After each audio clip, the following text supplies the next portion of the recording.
Hi there. Today is my three kids' first day back to school.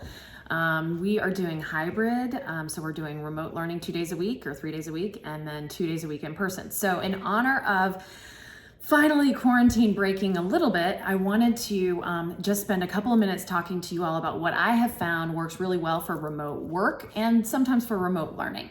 So the first thing that I wanted to say is that I recommend and that we try to do on our team is batching tasks. So if at any point you have kind of similar tasks that you could do all together rather than dividing them out over the course of like hours and hours, it can make you a lot more efficient. And I think that can also help with kids as well. So if they've got to do some math and then they've got like maybe two worksheets, maybe they do all the worksheets together, then take a break, then come back and do the math. So they kind of break things up by type and batch the similar work. The other thing that I've really found that's super important is not to multitask. And this for remote learning is a big one because what I tend to try to do is I'll tend to try to jump around. And a lot of us do that. We try to jump around from task to task.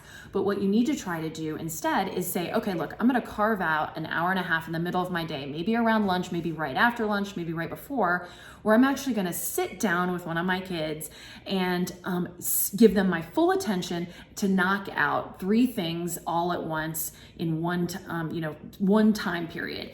It makes things more efficient. You don't get distracted. You can turn and tune out everything else that's going on around you, move away from any screens, and really focus on those specific goals that you have right there. The third thing that we have found that really helps in our house is dividing the kids and conquer. Divide and conquer. So I tend to take one and then their dad will take another or vice versa, not keeping them all in the same room, trying to give them their own dedicated space far enough away from each other that they can be talking and listening without interrupting each other. So if you have the ability to spread out your kids and to maybe work with them individually rather than trying to do everybody all at once, that can be helpful.